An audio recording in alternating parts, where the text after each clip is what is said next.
नमस्कार दोस्तों, आप सबका फिर से स्वागत करते हैं। और आज फिर से हम उसी टॉपिक को जो लास्ट में छोड़े थे आर्टिकल्स, उसी को आज हम लोग फिर से कंटिन्यू करते हैं। आर्टिकल में मैंने इनडेफिनिट आर्टिकल्स में 11 पॉइंट आपको समझाया था। आज उसके एक लास्ट और फाइनल पॉइंट को मैं आप लोगों के सामने डिस्कस करने के लिए आ रहा हूं और वो 12th पॉइंट को हम लोग यहाँ पे डिस्कस करने वाले हैं। देखो भाई, आर्टिकल्स का लगभग हर एक पॉइंट आप लोग को समझ में आ गया होगा आई होप, और ये 12th पॉइंट भी इजीली समझ में आ जाएगा। उसके बाद हम लोग डेफिनेट आर्टिकल यानी कि द का शुरुआत करेंगे। ठीक है, चलिए द या दी कुछ भी कह लो। देखो भाई, अगर ये आर्टिकल ए और एन किसी भी सिंगुलर नाउन के लिए आता है, सिंगुलर नाउन के लिए आ रहा है, और ध्यान रखिएगा अगर वो किसी एनिमल्स की बात कर रहा हो या किसी भी चीज की बात कर रहा हो उसके लिए आ रहा हो, तो वो कभी ना कभी वो आपका एक पूरी की पूरी कैटेगरी, इस सिंगुलर नाउन की कैटेगरी को भी बिलोंग कर जाता है। इस पूरे के पूरे कैटेगरी को अकेले बिलोंग कराने के लिए हम आर्टिकल ए और एन लगा लेते हैं किसी भी सिंगुलर नाउन के लिए। आपको बात समझ में नहीं आ रही होगी, लेकिन अब एग्जांपल के माध्यम से आपको जरूर समझ में आएगा। जैसे मैंने बोला, एग्जांपल लिया आपके सामने कि a dog is a faithful animal, is a faithful animal. तो इस वाक्य में मैंने लिखा तो है अ डॉग यानी एक डॉग। तो भाई एक डॉग, यहां पे सिर्फ एक डॉग की बात नहीं हो रही है, यहां पे बात हो रही है सारे के सारे डॉग की। और आपको याद आ रहा होगा ए और एन का मतलब मैंने आपको एनी भी बताया था और ए और एन का मतलब मैंने आपको ऑल भी बताया था। तो यहां पे इसका मतलब हो जाता है ऑल, यहां पे इसका मतलब हो जाता है ऑल। तो all dogs are faithful animal, यहां पे इसका मतलब हो गया ये। तो याद रखिएगा कि ये पूरे के पूरे डॉग की स्पीशीज को बता रहा है। ये जो बात लिखा गया है ये पूरे के पूरे स्पीशीज ऑफ डॉग यानी कि पूरे के पूरे स्पीशीज ऑफ डॉग की बात कर रहा है ये वाक्य। तो याद रखिएगा अगर ए और एन कभी सिंगुलर नाउन के साथ आ जाए तो वो पूरे के पूरे स्पीशीज के लिए भी बात कर लेता है। और इसका मैंने एग्जांपल पहले भी आपको बताया था, जहां इसका मतलब होता है कोई भी, एनी या ऑल। ठीक है, तो ये चीजें होती है। लेकिन एक क्वेश्चन आया था आपके एग्जाम में, उस क्वेश्चन को मैं आपके सामने लिखना चाहता हूं। मैंने लिखा है आपके सामने a man is a mortar, a man is mortar. ऐसे इज अ मोर्टल नहीं, मैन इज मोर्टल होगा। ठीक है, देखो ये क्वेश्चन आया था आपके एग्जाम में। ठीक है, अब इसमें अ मैन लिखा हुआ है, तो क्या ये बात को अ मैन लिखा है, मैन सिंगुलर नाउन है, ये भी सिंगुलर नाउन था इसलिए आर्टिकल ए और एन लगा था। ये भी सिंगुलर नाउन है और आर्टिकल ए और एन लगा है इसके पहले। इसका मतलब हर एक आदमी है मॉर्टल। ठीक है, मॉर्टल मतलब आप सबको पता होगा। ठीक है, तो हमने यहां पे ये चीज देखा, लेकिन यहां पे ना मैन खुद में सफिशिएंट है पूरी की पूरी स्पीशीज बताने के लिए, यानी कि पूरे के पूरे ह्यूमन बींग्स की बात करने के लिए मैन खुद में सफिशिएंट है। और इसीलिए यहां पे इसके साथ आर्टिकल ए नहीं लगता। ये एक समझ लो आप अपवाद के तौर पे इस चीज को आप समझ लो कि कहां पे नहीं लगता। यहां पे कभी भी ऐसा सवाल दिख जाए तो याद रखना यहां पे आर्टिकल ए और एन नहीं लगेगा मैन के लिए। क्यों? क्योंकि मैन अकेले ही पूरे के पूरे मानवता को की बात कर लेता है। मैन कहना अकेले में क्या पूरे ह्यूमन बींग्स की बात कर लेता है, इस वजह से मैन के साथ ए और एन नहीं लगेगा। लेकिन किसी अदर एनिमल की बात करें, एक और एग्जांपल ले लो। मैंने लिखा a cow is a very useful animal. अब इसका मतलब क्या? इसका मतलब हो गया हर एक काऊ है बहुत ही यूजफुल एनिमल। देखो भाई, बात को मैंने पहले ही समझा दिया था, लेकिन फिर से मैंने एग्जांपल के माध्यम से बताना चाहा। तो यहां पे ये चीजें क्यों मैंने किया ऐसे, ताकि आपका हर एक डाउट आपका दूर हो सके। ठीक है, तो ये हो गया हमारा फाइनली 12th पार्ट कंप्लीट हो गया इनडेफिनिट आर्टिकल का। और मेरे हिसाब से शायद ही कोई आपको इतना पॉइंट बताएगा। ठीक है, तो चलो अब हम लोग अपना अगला पॉइंट समझते हैं और अपना डेफिनिट आर्टिकल की शुरुआत करते हैं। डेफिनिट आर्टिकल की शुरुआत करने से पहले एक छोटा सा मैं आपको बात बताना चाहता हूं। देखो भाई, इंग्लिश जो लैंग्वेज है हमारा, जो इंग्लिश जो है ये असल में क्या है सर? असल में ये एक लैंग्वेज है। ठीक है, अब इस लैंग्वेज की हम लोग बात कर रहे हैं, ये एक लैंग्वेज है, इस लैंग्वेज की हम लोग बात कर रहे हैं। इस लैंग्वेज के लिए हमारे पास दो लोग जरूरी हैं। इस लैंग्वेज को स्टार्ट करने के लिए हमारे पास दो पर्सन्स होने चाहिए। पहला कौन होता है सर? आपका स्पीकर। पहला होता है हमारा स्पीकर यानी कि बोलने वाला। ठीक है, कोई भी भाषा हो उसको बात करने के लिए भाई उस भाषा के लिए मिनिमम 2 लोग तो चाहिए ना, एक बोलने वाला और दूसरा उसकी बात को सुनने वाला, स्पीकर और एक लिसनर। अब मैं आप लोग को कुछ ट्रिक्स दे रहा हूं, जरा ध्यान से सुनिएगा। जैसे कि अगर स्पीकर है और लिसनर है, स्पीकर अगर किसी बात से नोन है बट किसी नाउन से नोन है, किसी नाउन से नोन है, लेकिन लिसनर उस नाउन से अननोन है, उस नाउन को नहीं जानता, तो याद रखना उस नाउन के पहले हमारे लिए, देखो भाई स्पीकर जानता है लेकिन लिसनर नहीं जानता, तो ये वो नाउन क्या हुआ, इनडेफिनिट हुआ, सबके लिए इनडेफिनिट हुआ, तो आपको यूज करना पड़ेगा ए और एन, इनडेफिनिट आर्टिकल। समझ में आया? लेकिन अगर स्पीकर तो नोन है, साथ ही साथ में लिसनर भी नोन है, उस बात से या उस नाउन से लिसनर भी नोन है, तो भाई दोनों नोन है, तो भाई वो तो डेफिनिट हो गया, और डेफिनिट हो गया तो हमको यूज क्या करना पड़ेगा, आर्टिकल द यूज करना पड़ेगा उस नाउन के लिए। ये बात आपको आई होप समझ में आ गई होगी कि द लगाना पड़ेगा उस नाउन के ठीक पहले। चलो भाई अब इसी चीज को आगे देखो, समझो। जैसे मैंने एक एग्जाम्पल लिया, एग्जाम्पल को जरा ध्यान से समझिएगा। मैंने लिखा I met dash boy, I met dash boy. दूसरा एग्जांपल लिया मैंने, I remember REMEMBER, I remember dash boy, I remember dash boy. अच्छा भाई नोन होगा, कैसे नोन होगा, या तो कहीं ना कहीं आपका वो नोन जो होगा कैसे होगा भाई, दो तरीके से होगा वो नोन। या तो आपको कहीं ना कहीं मिला हो उस नोन के बारे में कोई एक्सप्लेनेशन, तो एक्सप्लेन करके नोन किया गया हो, या तो कोई ना कोई सेंस से नोन किया गया हो, सेंस से नोन। ठीक है, अब मैं दोनों को बात को समझाना चाहता हूं। I met a boy, full stop. I remember the boy who called me yesterday, I remember the boy who called me yesterday। और एक और एग्जांपल ले लो, मैंने लिखा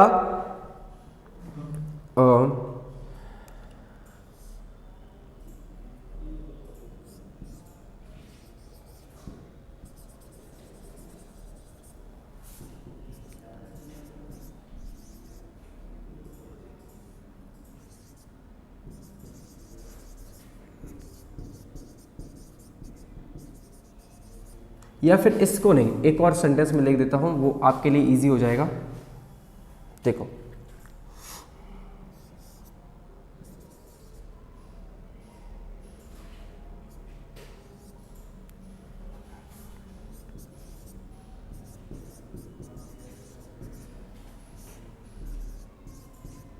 देखो भाई अब इन सेंटेंसेस को ध्यान से समझिएगा। पहला सेंटेंस लिखा है आई मेट डैश बॉय, तो भाई बॉय मैं मिला था लड़के से, तो भाई स्पीकर तो नोन है, लेकिन जिसको मैं बता रहा हूं वो तो नहीं ना जानता कि वो लड़का कौन था, और अगर वो नहीं जानता तो ये अननोन है इस लिसनर के लिए अननोन है, तो ए और एन, तो मैंने लगा दिया अ। ठीक है, आई मेट अ बॉय। चलो नेक्स्ट सेंटेंस देखो, आई रिमेंबर डैश बॉय, और बॉय के बारे में ये इंफॉर्मेशन दिया है कि जिसने मेरे को कॉल किया था कल, तो आपको कहीं ना कहीं इस बॉय के बारे में क्या किया गया है, एक्सप्लेन किया गया है, और अगर ये एक्सप्लेन किया गया है तो भाई ये लिसनर के लिए भी नोन हो गया, और यहां पे हम लोग क्या लगाएंगे, अपना नाउन के पहले ठीक आर्टिकल द लगा देंगे। इसलिए आप बोलोगे I remember the boy who called me yesterday, I remember the boy who called me yesterday. चलिए भाई नेक्स्ट क्वेश्चन देखो, I have to return dash book, I have to return dash book. तो भाई देखो यहां पे आपका दो चीजें हैं, मैं ये बात कह रहा हूं आपसे कह रहा हूं, I have to return dash book, लिख लो आगे टू यू, मतलब कि मेरे को तुमको रिटर्न करना है बुक को। तो एक बात बताना, मेरे को आपको अगर वो बुक रिटर्न करना है तो भाई मैं तो नोन हुआ उस बुक के लिए, क्योंकि मुझे पता है कौन सी बुक रिटर्न करनी है। दूसरी चीज आपको भी पता होगा क्योंकि भाई वो बुक आप ही की है और आप ही को मैं दे रहा हूं, तो भाई आपको तो पता ही होगा वो बुक कौन सी है। तो भाई आपका इस वाक्य में इस वाक्य में जो ये जो बुक है ना, ये स्पीकर के लिए भी और ये लिसनर के लिए भी, दोनों के लिए बातें क्या है सर, दोनों के लिए ये नोन है, ये बुक नोन है। और अगर ये बुक नोन है, यहां पे सेंस काम कर रहा है हमारा, एक्सप्लेन तो यहां पे कर लिया, तो यहां पे सेंस काम कर रहा है और यहां पे हमारा हो जाएगा क्या, द। क्यों? क्योंकि भाई दोनों के लिए नोन है। मैंने कहा कि I will return the book to you. अब कौन सी book? Which you gave me, I will return या I have to return the book which you gave me।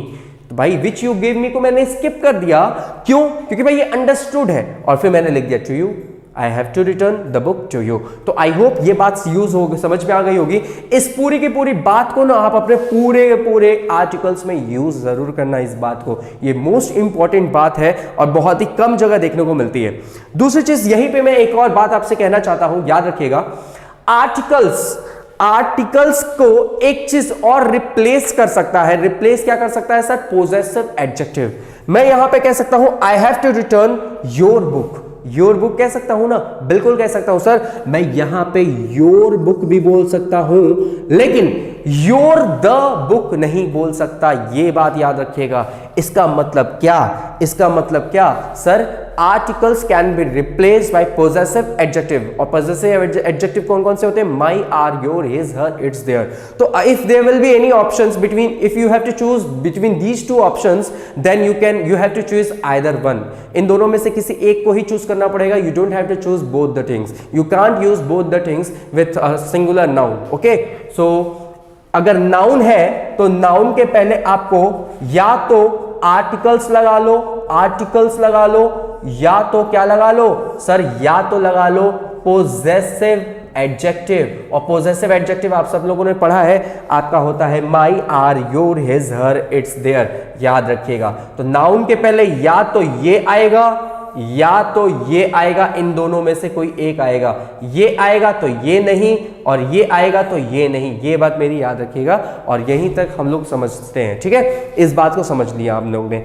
अब आते हैं हम लोग डेफिनिट आर्टिकल यानी कि द पे। ठीक है, तो चलिए हम लोग डेफिनिट आर्टिकल द की शुरुआत कर लेते हैं। और सबसे पहले डेफिनिट आर्टिकल द है ना। चलो, definite article, DEFINIT, definite article. जल्दी से इस टॉपिक को कंप्लीट कर लेते हैं, फिर हम लोग कुछ क्वेश्चंस की प्रैक्टिस कर लेंगे। और आर्टिकल होता है द।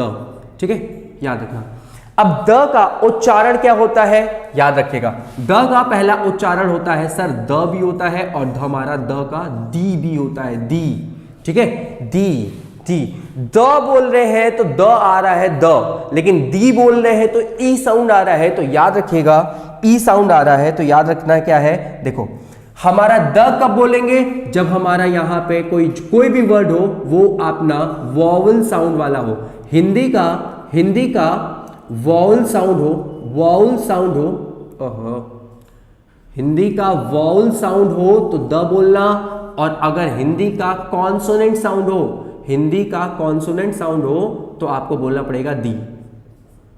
यही दिक्कत होती है कि इसमें तुरंत हर एक चीज मिट जाता है। हिंदी का consonant sound, NANT, consonant sound. ठीक है, जैसे मैंने बोला द एंड या दी एंड, तो आप बोलोगे सर द एंड, ए आ रहा है तो एंड। लेकिन मैं बोलूंगा द बुक या दी बुक, तो बोलोगे आप दी बुक। ठीक है, you have to return the book.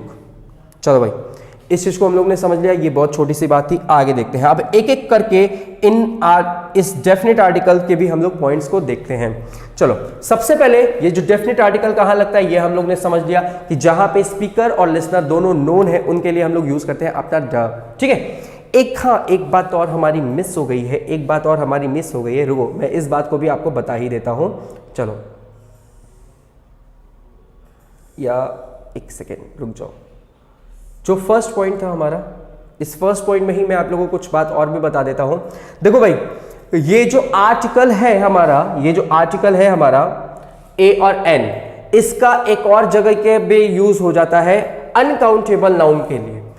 कभी कभी कुछ अनकाउंटेबल नाउन होते हैं, उनके लिए भी हमारा आर्टिकल ये यूज हो जाता है ए और एन। मैं भी इसको भी बता देता हूं। देखो भाई, 13 पॉइंट है ना। चलो, जैसे कि मैंने कहा I have a good knowledge I have a good knowledge, KNOWLEDGE, knowledge of English. I have a good knowledge of mathematics. I have a good knowledge of physics.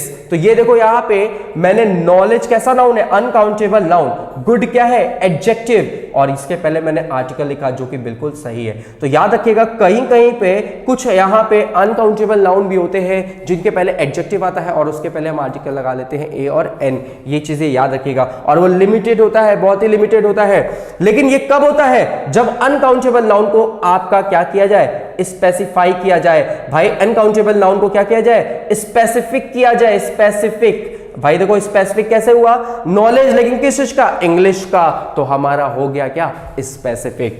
ठीक है, एक और एग्जांपल देख लो भाई। देखो मैंने एक और एग्जांपल ले लिया, मैंने बोला everyone wants to live, everyone wants to live, wants to live, to live a rich life, a rich life. अब देखो लाइफ कैसा है, अनकाउंटेबल नाउन है, लेकिन उसके पहले एडजेक्टिव आया और एडजेक्टिव के पहले हमने क्या लगा दिया, आर्टिकल अ लगा दिया, जो कि यहां पे ठीक है। ठीक है, तो यहां पे भी हमारा लग जाएगा। चलो, तो ये 2 पॉइंट्स है, 1-2 पॉइंट्स हैं जो कि आपको जानना जरूरी था। मैंने आपको बता दिया कि कल को ये दिखे तो आप ये मत कहना कि सर ने नहीं पढ़ाया। सर ने सब कुछ पढ़ाया है, डिटेल में पढ़ाया है, और जहां एक्सेप्शंस है उनको भी बताया है। ठीक, तो ये चीजें याद रखिएगा। कभी कभी और लिमिटेड अनकाउंटेबल नाउन होते हैं जिनके साथ आर्टिकल ए और एन लग जाता है, लेकिन उस अनकाउंटेबल नाउन के पहले कोई ना कोई एडजेक्टिव होना कंपलसरी है, ये बात भी याद रखिएगा। अनकाउंटेबल नाउन तो ठीक है, लेकिन अनकाउंटेबल नाउन के पहले एडजेक्टिव भी होना चाहिए ताकि इस अनकाउंटेबल नाउन की कुछ विशेषता बताई जा सके, और उसके पहले आर्टिकल ए और एन लग जाता है, लेकिन बहुत ही लिमिटेड जगह होता है, और उसका मैंने 1-2 एग्जांपल्स दे दिया आपका। ठीक है, चलो भाई अब हम लोग आगे आ जाते हैं फिर से अपने आर्टिकल डेफिनेट पे, द पे। चलो भाई, सबसे पहले कुछ लोग कहते हैं कि सर अपना इस पॉइंट्स को हम लोग देखते हैं, इनके फर्स्ट पॉइंट्स को हम लोग देखते हैं। देखो भाई, पहले मैंने आपसे बोला कि आप मुझे ये बताओ कि टेलीविजन के साथ मैं कौन सा आर्टिकल लगाऊं, अपना रेडियो के साथ कौन सा आर्टिकल लगाऊं। तो भाई देखो, फोन के साथ में कौन सा आर्टिकल लगाऊं, तो याद रखना जितने भी आपके साइंटिफिक इन्वेंशंस होते हैं उनके साथ आर्टिकल द लगता है। ये तो बिल्कुल ठीक है, मैं मान लेता हूं, लेकिन हर जगह पे द नहीं लगता। जहां जैसे रिक्वायरमेंट होगी, जहां जैसा जरूरत होगा, वहां पे हम लोग द लगाते हैं, और वहां पे ए और एन भी लगाते हैं। फॉर एन एग्जाम्पल, अगर मैंने बोला कि my father said to me, my father said to me, पहले तो पहला पॉइंट हमारा scientific invention, SCIENTIFIC, scientific inventions, inventions. देखो भाई, ए एन भी लगता है, द भी लगता रहता है, इसको दोनों को समझिएगा। मैंने एग्जांपल दे रहा हूं आपके सामने, मैंने एग्जांपल दिया, my father FATHER, my father asked me to switch off, switch SWITCH, अच्छा सही था spelling, switch off dash television, television. ठीक है, टेलीविजन। चलो भाई, अब दूसरा क्वेश्चन मैं लिख रहा हूं यहीं पे, my friend asked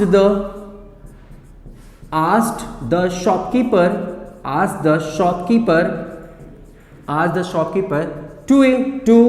to switch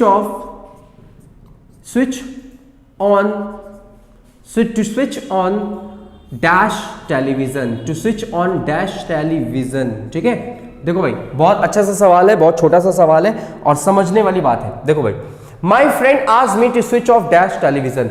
एक बात बताओ, घर में हमारे एक ही टीवी होता है, हम सब लोग उस टीवी को साथ में मिलकर ही देखते हैं, ज्यादातर तो यही होता है। हाँ, ये अलग अलग बात है कि आज के टाइम में हर कमरे में टीवी हो जाता है, लेकिन ये नहीं, एक नॉर्मल सेंस में देखा जाए तो मेरे फादर ने बोला कि भाई टेलीविजन को क्या कर दो, ऑफ कर दो। तो एक बात बताओ, वो टेलीविजन तो डेफिनेट है ना कि भाई मेरे पिताजी सारे टेलीविजन को बंद करने के लिए नहीं कहेंगे, और इनफैक्ट सारा टेलीविजन ऑन भी नहीं होगा। मेरे फादर उसी टेलीविजन को बंद करने के लिए कहेंगे जो उनके सामने होगा, जिसको वो बंद करना चाहते होंगे, जो ऑन होगा, यही ना।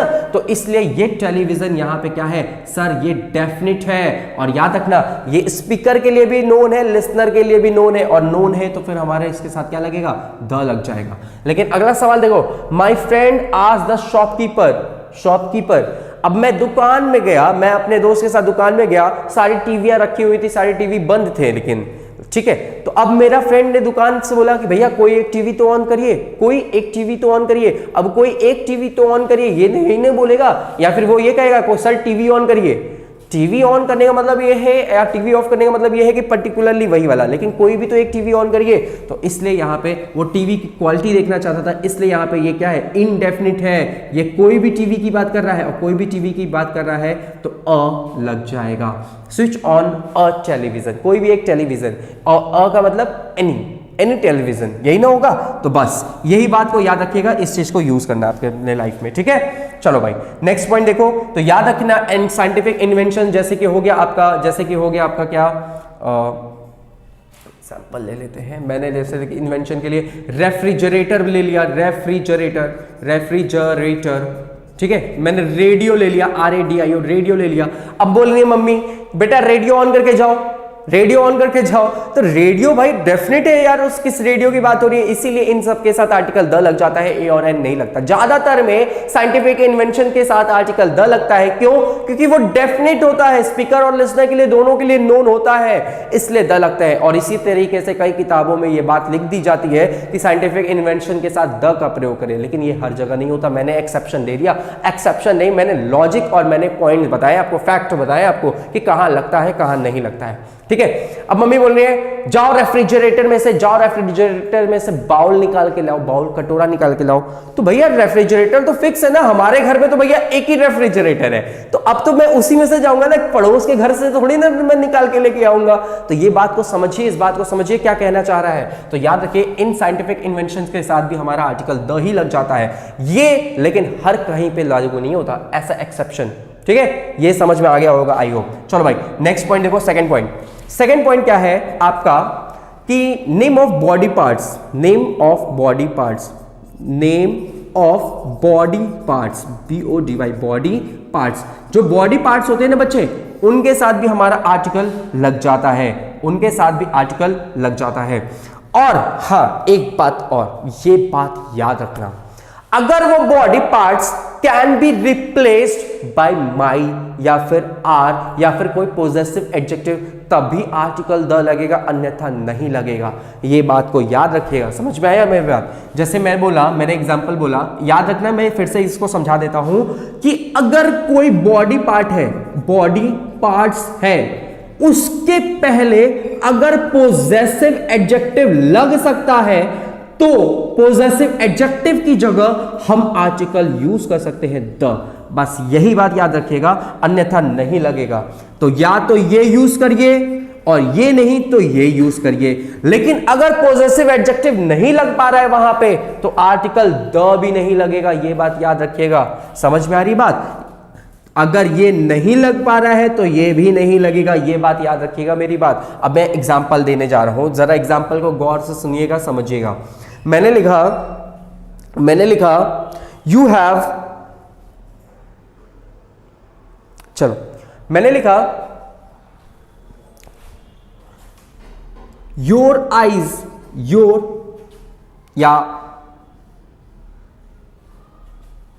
I just love your eyes, ठीक है। चलो अब यहीं पे मैं योर की जगह द भी बोल सकता हूं, I just love the eyes. अब मैं किसी को देख के बोल रहा हूं I just love the eyes, तो यहां पे सामने वाले की, ये अंडरस्टूड है कि मैं सामने वाले की ही बात कर रहा हूं, समझ में आ रही बात? तो यहां पे ये भी लगा रहे हो तो ये मत लगाना, और अगर ये लगा रहे हो तो ये मत लगाना। लेकिन एक और एग्जाम्पल मैं ले रहा हूं, अब इस बात को समझिएगा। मैंने लिखा liver is the largest organ. Liver is the largest organ in our body, ठीक है। तो अब यहां पे मैं क्या लिखूं, क्या यहां पे मैं माई लीवर बोलूं या योर लीवर बोलूं या द लीवर बोलूं? तो भाई ये तो हर किसी की बॉडी में होता है, तो यहां माई आवर योर ये सो एल लगेगा ही नहीं, और अगर ये नहीं लगेगा तो आर्टिकल द भी नहीं लगेगा। ये बात याद रखिएगा, आर्टिकल द भी नहीं लगेगा क्योंकि पोजेसिव एडजेक्टिव नहीं लग रहा है। पोजेसिव एडजेक्टिव लगा तो आर्टिकल द लगेगा, पोजेसिव एडजेक्टिव नहीं लगेगा तो आर्टिकल द नहीं लगेगा। किसके साथ? बॉडी पार्ट्स के साथ। आई होप ये बात आपको समझ में आ गई होगी, और वाकई में बहुत डीप में समझा रहा हूं चीजों को, याद रखिएगा, बहुत अच्छे से समझा रहा हूं, समझ में आ जाना चाहिए आपको मेरी बात, ठीक है। चलो भाई नेक्स्ट पॉइंट पे हम लोग आ जाते हैं। नेक्स्ट पॉइंट क्या है हमारा? आई होप ये बात ये आपको समझ में आ गई होगी। अब इसके बाद हम लोग अगले पॉइंट्स पे आ जाते हैं, अगला पॉइंट्स को देखते हैं, ठीक है। चलो भाई देखो,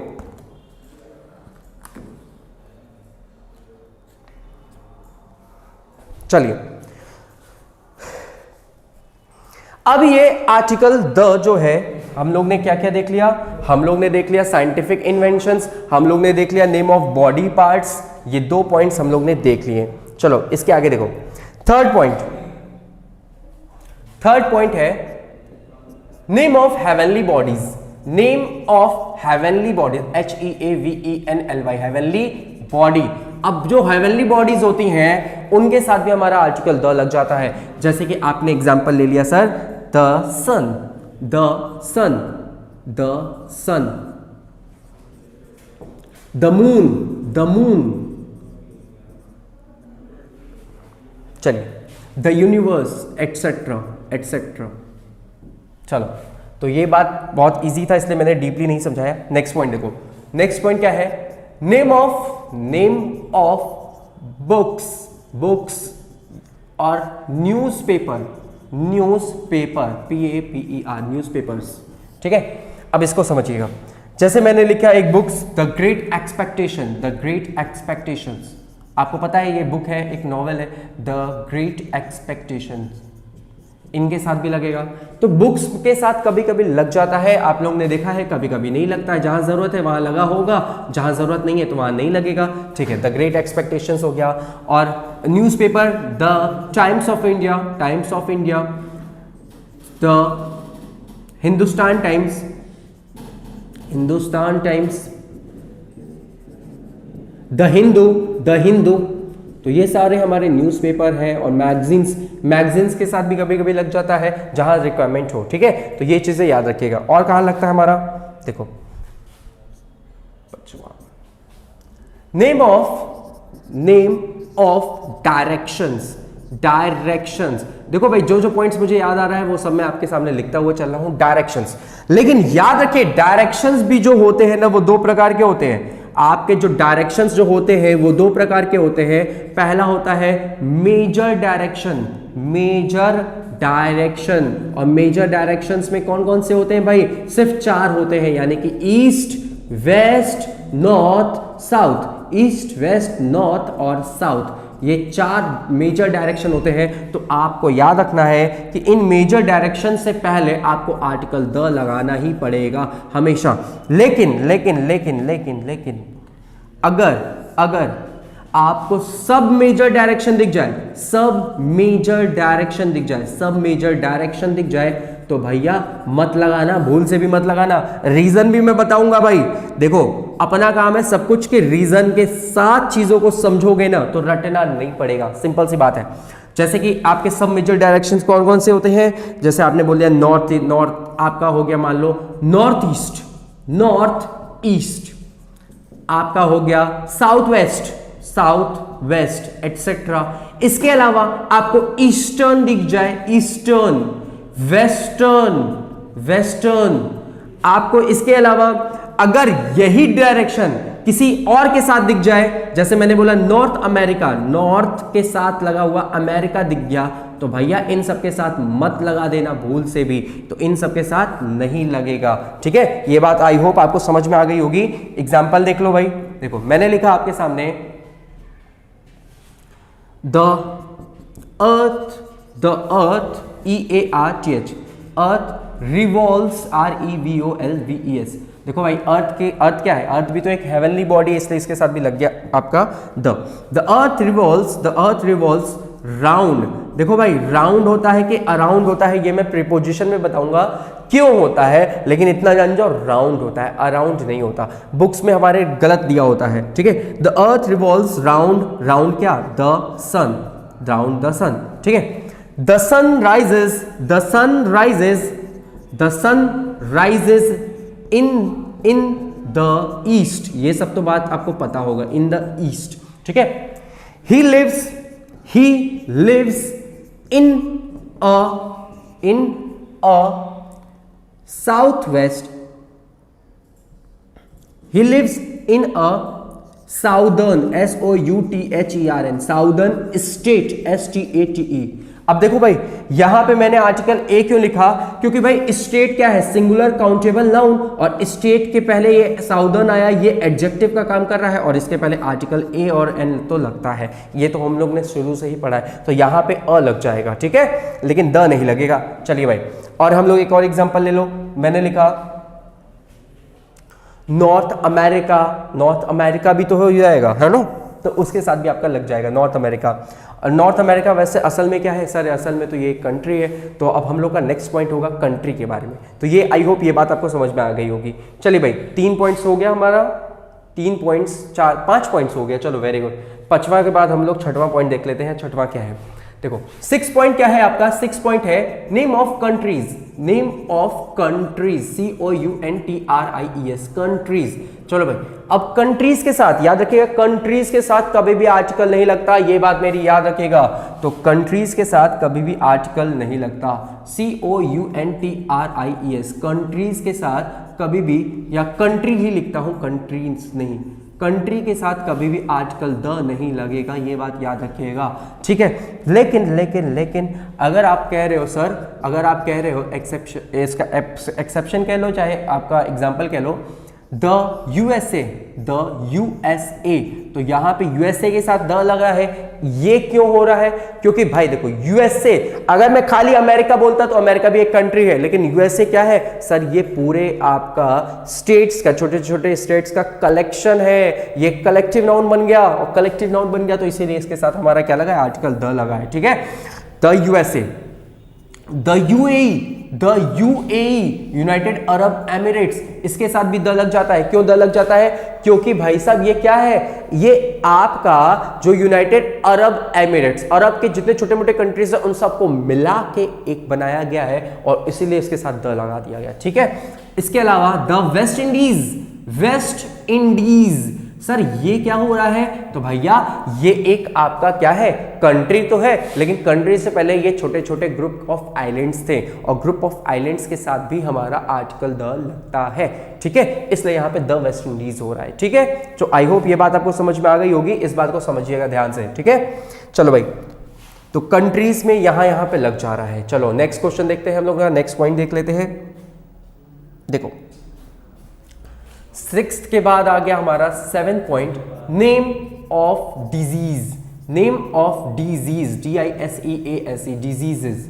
याद रखना डिजीजेस के साथ भी आर्टिकल लगता है कि नहीं, तो इसी को देखना है, DISEASES, डिजीजेस के साथ आर्टिकल द लगता है कि नहीं, इसी बात को देखना है। तो याद रखना आर्टिकल द नहीं लगता सर, डिजीजेस के साथ आर्टिकल द नहीं लगता, लेकिन कुछ अपवाद है जहां पे लगता है, एक्सेप्शन। इन एक्सेप्शन को पढ़ लेना, मेरी बात याद रखिएगा। तो हमारा एक्सेप्शन क्या क्या है, देखो भाई एक्सेप्शन है द मिजल्स, MEASLES, मिजल्स, ठीक है। चलो द मम्स, MUMPS, चलो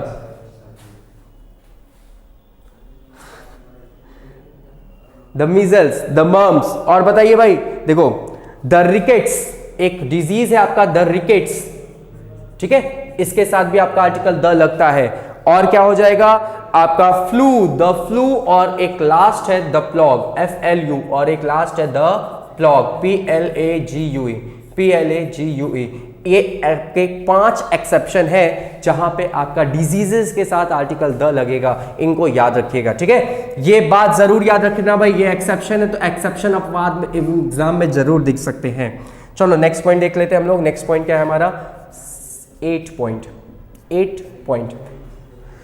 चलिए भाई, अब देखो ये अब जो पॉइंट मैं आपको समझाने जा रहा हूं बहुत इजी है, इसको लेकिन समझना भाई जरूर से समझिएगा। अगर कोई नेशनैलिटी की बात करे, नेशनैलिटी, जैसे मैंने एक छोटा सा पॉइंट लिखा country, country COUNTRY, country, country है। अब वहां का कोई ना कोई नेशनैलिटी होगा, वहां पे लोगों को क्या कहा जाता होगा, नेशनैलिटी, और वहां का कोई एक लैंग्वेज होगा यानी कि भाषा। ठीक है, अब इन्हीं को समझना है। देखो अगर हमारा मान लो कंट्री है कोई चाइना, CHINA, चाइना, तो वहां लोगों को क्या कहेंगे सर, वहां के लोगों को हम लोग क्या कहते हैं, चाइनीज। और वहां का लैंग्वेज क्या है सर, लैंग्वेज भी हमारा है चाइनीज। ठीक है, हमने बोला अमेरिका, चलो अमेरिका छोड़ो, अमेरिका छोड़ो अभी, देखो हमने लिख दिया रशिया, RUSSIA, रशिया, वहां के लोगों को क्या कहेंगे, रशियन कहेंगे, रशियन। और वहां की भाषा को क्या कहेंगे, रशियन, रशियन लैंग्वेज। ठीक है, मैंने कहा फ्रांस, FRANC, फ्रांस, फ्रांस के लोगों को क्या कहेंगे, फ्रेंच कहेंगे, उन लोगों को कहेंगे फ्रेंच। और वहां की भाषा को क्या कहेंगे सर, भाषा को भी हम लोग कहते हैं फ्रेंच। ठीक है, एक लास्ट ले लो, इंग्लिश, अंग्रेज, अंग्रेजों को क्या कहते हैं भाई, इंग्लिश, इंग्लैंड, इंग्लैंड, इंग्लैंड कह लो चाहे UK कह लो, वहां के लोगों को क्या कहेंगे, वहां के लोगों को कहेंगे इंग्लिश। याद रखिएगा उन लोगों को इंग्लिश कहा जाता है, he is English, he is an English, इसका मतलब यह है एक अंग्रेज।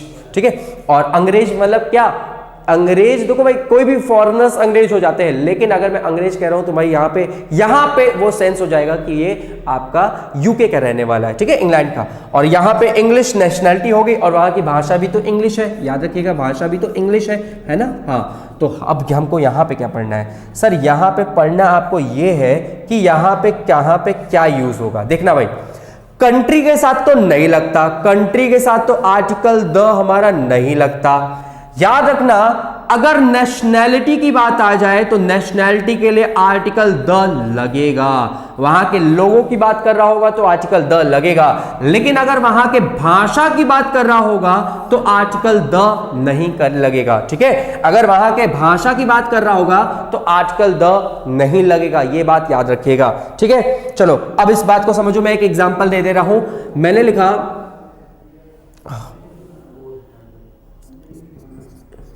फ्रेंच, द फ्रेंच या the English, the English has been taken from the Roman, जो रोम होता है ना, रोम एक कंट्री है, वहां के लोगों को रोमन कहते हैं और वहां का लैंग्वेज भी रोमन है। ठीक है, और ये इंग्लिश भाषा भी आपकी रोमन लिपि से ही आई हुई है, इंग्लिश भाषा भी आपकी रोमन लिपि से ही आई हुई है। तो अब इस क्वेश्चन में हम लोग ने क्या देखा, ये सारी चीजें देखा। अब देखो ये English has been taken from the Roman, तो यहां इंग्लिश के लोगों की बात नहीं हो रही, नेशनैलिटी की बात नहीं हो रही, यहां लैंग्वेज की बात हो रही है कि इंग्लिश भाषा जो है वो बहुत सारा रोमन भाषा से लिया गया है। तो इसीलिए यहां पे आपका आर्टिकल द जो लगा हुआ है ना, ये नहीं लगेगा। आर्टिकल द न तो यहां लगेगा, न तो आर्टिकल द यहां लगेगा। ठीक है, चलो लेकिन एक और मैं एग्जांपल ले लेता हूं। मैंने एक और एग्जांपल ले लिया आपके सामने, मैंने लिखा द, या फिर हटा दो, या चलो रहने दो उसको, चलो मैं हटा ही देता हूं। फ्रेंच, मैंने सीधे लिखा French revolted against AGAINST, against the English. तो अब यहां पे फ्रेंच लोगों की बात हो रही है और यहां पे अंग्रेज लोगों की बात हो रही है। तो भाई लोगों की बात हो रही है, नेशनैलिटी की बात हो रही है, तो आपको यहां पे द लगाना पड़ेगा और यहां वाला भी द बिल्कुल सही हो जाएगा। तो आई होप ये बात मेरी समझ में आ गई होगी, कंट्री, नेशनैलिटी और लैंग्वेज के बीच का पॉइंट। ठीक है, तो आई होप ये बात समझ में आ गई ना। चलो भाई आगे देखते हैं, आगे अगला पॉइंट देख लेते हैं। ये कौन सा पॉइंट था हमारा सर, ये पॉइंट था हमारा 8वां पॉइंट। ठीक है, 8th पॉइंट हो गया हमारा, 8 पॉइंट। 9th पॉइंट को देखो, 9th पॉइंट क्या है सर, 9th पॉइंट को समझना पड़ेगा आपको। देखो चलो 9th पॉइंट को मैं आपको थोड़ा सा अब लिखूंगा नहीं, थोड़ा सा समझा दूंगा बोर्ड इसके माध्यम से।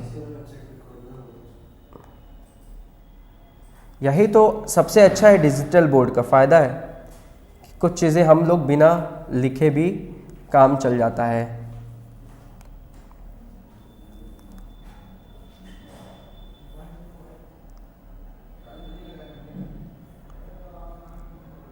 चलिए देखिए,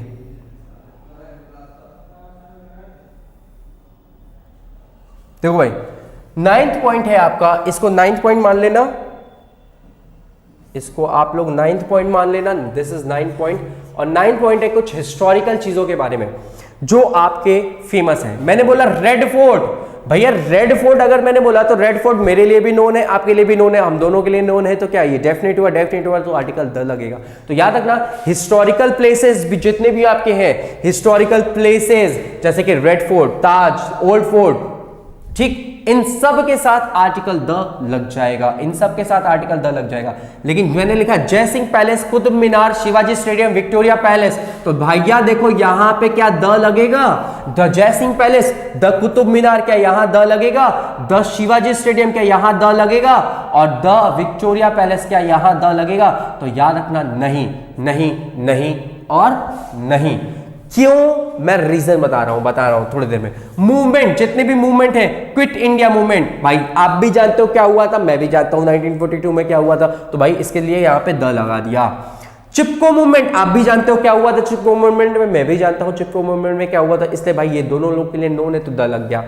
द एसएससी स्कैम, भाई 2-3 साल से यही तो चल रहा है मार्केट में, है ना, तो ये हम सब जानते हैं। और सत्याग्रह, ये भी हम लोग जानते हैं, इसलिए द लगा हुआ है यहाँ पे भी, तो इसलिए यहाँ पे लगा हुआ है। Revolution, green revolution, French revolution, white revolution, भाई सब लोग जानते हैं, इसलिए देखो द लगा हुआ है इन सब के साथ, ठीक है। तो ये पॉइंट जो हिस्टोरिकल पॉइंट्स के अंतर्गत ये 4 पॉइंट है, इंसिडेंट, दांडी मार्च, चौरी चौरा इंसिडेंट, तो ये सब हम लोग जानते हैं, इसलिए इन सब के साथ आर्टिकल द लगा है।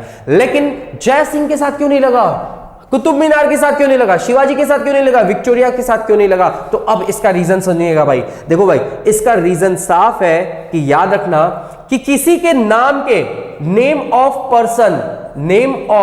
पर्सन या फिर नेम ऑफ प्लेस, किसी पर्सन या किसी प्लेस के नाम पे कोई चीज अगर रखी गई हो, किसी जगह का नाम रखा गया हो, किसी पर्सन या किसी प्लेस के नाम पे किसी बिल्डिंग का नाम रखा गया हो, किसी भी चीज का नाम रखा गया हो, तो उसके पहले अगर आर्टिकल द नहीं लगेगा, उसके पहले जो आर्टिकल द है वो नहीं लगेगा, ये बात याद रखिएगा भाई। देखो जय सिंह पैलेस जो था वो क्या नाम था उसका, जय सिंह, तो हमारा द कटेगा।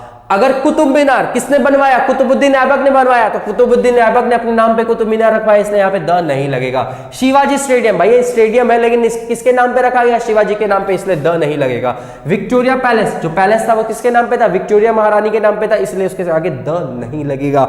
अभी जो दिल्ली में जो आपका स्टेडियम है उसका नाम क्या था भाई, दिल्ली का स्टेडियम का नाम क्या था, क्या नाम है दिल्ली में स्टेडियम का, नहीं पता होना चाहिए। क्रिकेट ग्राउंड है ना दिल्ली में जहां मैच होता है, तो उसका नाम आप लोग का अरुण जेटली स्टेडियम, तो वहां पे उसको मैं द अरुण जेटली स्टेडियम नहीं बोलूंगा, क्योंकि अरुण जेटली किसी का नाम था और उनके नाम पे वो स्टेडियम का नाम रखा गया, इसलिए द अरुण जेटली स्टेडियम नहीं होगा, सिर्फ अरुण जेटली स्टेडियम होगा, समझे। चलो भाई वेरी गुड। तो ये इसलिए ये याद रखिएगा, कभी भी किसी के नाम पे कोई बिल्डिंग हो, कोई प्लेस हो गया, कोई प्लेस के नाम पे, जैसे मैंने बोला दिल्ली एयरपोर्ट, भाई एयरपोर्ट, दिल्ली एयरपोर्ट, तो भाई दिल्ली पे ही नाम पे ना वो एयरपोर्ट का नाम रखा गया है, तो आप कभी भी द दिल्ली एयरपोर्ट मत बोलना, ठीक है। नेक्स्ट पॉइंट देखो भाई, नेक्स्ट पॉइंट क्या है आपका, जियोग्राफिकल। अब देखो जियोग्राफिकल पॉइंट को समझते हैं, ये 9वां पॉइंट और ये 10वां पॉइंट। जियोग्राफिकल जैसे ओशंस हो, पैसिफिक, अटलांटिक, इन सब के साथ लगेगा, ठीक है, इन सब के साथ लगेगा। हाँ भाई इंडियन ओशन के साथ भी लगेगा, ये भी याद रखिएगा, इंडियन ओशन के साथ भी लग जाएगा, द लग जाएगा, यहां पे मिस हो गया था, लगेगा, ठीक है। रिवर्स, गंगा, यमुना, कावेरी, इन सब के साथ लगेगा। कॉन्टिनेंट्स, एशिया, यूरोप, सबके साथ लगेगा। माउंटेन रेंजेस, याद रखिएगा भाई, माउंटेन रेंजेस, पर्वतीय श्रृंखला के साथ भी हमारा आर्टिकल लगेगा, जैसे कि the Himalayas, the Andes, the Aravallis. देखो भाई अरावली के साथ नहीं लगेगा, क्योंकि अरावली कोई माउंटेन रेंज नहीं है, मैं पहले बता देता हूं, अरावली आपका माउंटेन रेंज नहीं है, ठीक है, अरावली जो है वो माउंटेन रेंज नहीं है, मेरी बात फिर से ही सुन लीजिएगा। अच्छा मैंने पूछा mount Everest, sir mount Everest के साथ आर्टिकल द लगेगा, तो याद रखिएगा माउंट एवरेस्ट के साथ भी आर्टिकल द नहीं लगेगा। मैं रीजन बता रहा हूं क्यों नहीं लगेगा। मैंने पूछा माउंट आबू के साथ आर्टिकल लगेगा, तो याद रखना भाई माउंट आबू के साथ भी आर्टिकल द नहीं लगेगा। क्यों नहीं लगेगा सर, इतना देर से बताइए अब, तो बिल्कुल अब बता रहा हूं। रीजन ये है क्योंकि जो माउंट एवरेस्ट है और जो माउंट आबू है ना, ये एक पर्वतीय, देखो पर्वतीय श्रृंखला इतनी बड़ी हो सकती है, उनमें से किसी एक पर्वत की ऊंचाई का नाम रखा गया है, उस पर्वत की पीक का नाम रखा गया है, और पीक का नाम रखा गया है तो वो अपने में एक यूनिक है, तो भाई उसके साथ आर्टिकल द लग जाएगा। इसके साथ आर्टिकल द नहीं लगेगा, सॉरी नहीं लगेगा, ठीक है। तो ये आप लिखेगा peak, peak of mountain, peak of mountain, किसी एक माउंटेन का, पर्वत का एक पीक है। इसी तरीके से मैं पूछा K2 कंचनजंगा, इसके साथ द लगेगा? नहीं, ये पर्वतीय श्रृंखला नहीं है, ये एक सीरीज ऑफ माउंटेन्स नहीं है, ये एक लौता माउंटेन है आपका K2, इसलिए इसके साथ भी आपका नहीं लगेगा, इसके साथ भी आपका आर्टिकल नहीं लगेगा, K2 के साथ भी नहीं लगेगा, K2 के साथ भी नहीं लगेगा आर्टिकल, ठीक है। चलो नेक्स्ट पॉइंट देखो, ग्रुप ऑफ आइलैंड्स, जो ग्रुप ऑफ आइलैंड्स है उनके साथ भी आर्टिकल द लगेगा, जैसे the Andaman and Nicobar island, the Andaman and Nicobar islands, the Lakshadweep, Lakshadweep क्या है? ग्रुप ऑफ आइलैंड्स है। इसी प्रकार मैंने आपको वेस्ट इंडीज भी बोला था, ये भी क्या है? ग्रुप ऑफ आइलैंड्स है। और इसके नीचे लिखा है एक सुमत्रा, एक सेकंड रुक जाइए मैं बता रहा हूं क्या लिखा है, सुमत्रा, देखो भाई सुमत्रा, सुमत्रा एंड जावा, एक ये दो पॉइंट है, ये दो नाम है, इसको भी सुन लो आप लोग, सुमत्रा एंड जावा मैंने नीचे लिखा हुआ है, इनके साथ आर्टिकल द नहीं लगता है। सुमत्रा और जावा इनके साथ आर्टिकल द नहीं लगता, SU मैंने यहां पे लिख देता हूं, द सुमत्रा, SUMATRA, सुमत्रा और जावा, JAVA, ये दो छोटे छोटे आइलैंड है, ये एक आइलैंड का ही नाम है, ये ग्रुप ऑफ आइलैंड नहीं है। और अगर बच्चा ये ग्रुप ऑफ आइलैंड नहीं है तो इनके साथ भी द नहीं लगेगा, ये बात याद रखिएगा। ग्रुप ऑफ आइलैंड है तो द लगेगा, ग्रुप ऑफ आइलैंड नहीं है तो द नहीं लगेगा। और सुमत्रा और जावा ये हमारे इंडिया के छोटे छोटे, एकदम छोटे छोटे द्वीप हैं, ये आपका ग्रुप ऑफ आइलैंड नहीं है, इसलिए इनके साथ का आपका आर्टिकल नहीं लगेगा, ये बात याद रखिएगा। चलिए भाई नेक्स्ट पॉइंट देखते हैं। नेक्स्ट पॉइंट क्या है? रिलीजियस, ये पॉइंट भाई याद रख लेना, बहुत अच्छा है। रिलीजियस, जितनी भी रिलीजियस धार्मिक चीजें हैं, कौन सा पॉइंट था आपका? 11वां पॉइंट, 11वां पॉइंट। देखो भाई जैसे रिलीजियस किताब है, रामायण, कुरान, बाइबल, महाभारत, इन सब के साथ द लगेगा। रिलीजियस प्लेस है, अमरनाथ, मॉन्टेसरी, कॉन्ग्रेशन, इन सब के साथ द लगेगा। कोई रिलीजियस सिंबल है, ट्रिडेंट, स्वास्तिक, क्लब, क्लब मतलब डमरू, ट्रिडेंट, त्रिशूल, स्वास्तिक, आप सबको पता है स्वास्तिक क्या होता है, तो इन सब के साथ द लगेगा। कोई छोटा मोटा ग्रुप हो जैसे बजरंग दल, द लगेगा। शिवसेना, द लगेगा। RSS, ISS, ISIS, द लगेगा। और कोई कम्युनिटी है, ग्रुप छोटा होता है, कम्युनिटी बड़ा होता है, जैसे हिंदू, मुस्लिम, सिख, तो ये हो गया द। और लास्ट में मैंने लिखा, अच्छा लास्ट में अब देखो भाई 12वां पॉइंट, ये रिलीजियस की बात हो गई। अब 12वां पॉइंट हमारा आ गया पॉलिटिकल, पॉलिटिकल की बात हो जाए। जैसे मैंने पॉलिटिकल की कोई किताब देखी, कॉन्स्टिट्यूशन ऑफ इंडिया, तो भाई द लगा देना। प्रियम्बल, द लगा देना। IPC Indian panel code, the लगेगा, ठीक है। कोई रिलीजियस, कोई पॉलिटिकल प्लेस हो जाए जैसे House of Lords, House of Lords क्या होता है भाई? ये बोला जाता है यूके में, लेकिन हाउस ऑफ लॉर्ड्स हम लोग के यहाँ क्या बोला जाता है? लोकसभा, लोकसभा, लोकसभा, हिंदी में तो लोकसभा बोलते हो ना, द लोकसभा, ठीक है। The supreme court, the house of Commons, sorry उल्टा हो गया, हाउस ऑफ लॉर्ड्स मतलब हो गया राज्यसभा, राज्यसभा, राज्यसभा, और हाउस ऑफ कॉमन्स हो गया लोकसभा, लोकसभा, ठीक है। चलो इसके साथ भी द लगेगा। कोई सिंबल हो, पॉलिटिकल सिंबल, जैसे tricolour, national anthem, the Union Jack, ये यूके का होता है सिंबल, तो इनके साथ भी द लगेगा। कोई ग्रुप हो जैसे ABVP ग्रुप, आपने सुना होगा, अखिल भारतीय विद्या परिषद ग्रुप, तो ये पॉलिटिकल ग्रुप है, आपके कॉलेजेस में आते हैं, इलेक्शंस कराते हैं, तो इनके साथ भी द लगेगा। NSUI, national student union of India, इसके साथ भी द लगेगा। कोई कम्युनिटी या फिर बड़ी पार्टी हो, लेकिन कैसी? पॉलिटिकल, तो उसके साथ भी द लगेगा, जैसे द BJP, द आम आदमी पार्टी AAP, और the INC Indian national Congress, तो इन सब के साथ हमारा आर्टिकल द लग जाएगा, ठीक है। तो आई होप यहां तक की बात समझ में आ गई होगी। 12 पॉइंट्स हम लोग ने ऑलरेडी डिस्कस कर लिए हैं। अब हम लोग चलते हैं थोड़ा सा आगे की तरफ। चलो भाई, चलिए इसी तरीके से जो जो भी चीजें हैं अपने में है यूनिक, उन सब के साथ लग जाएगा। ठीक है, चलो 13वां पॉइंट देखते हैं।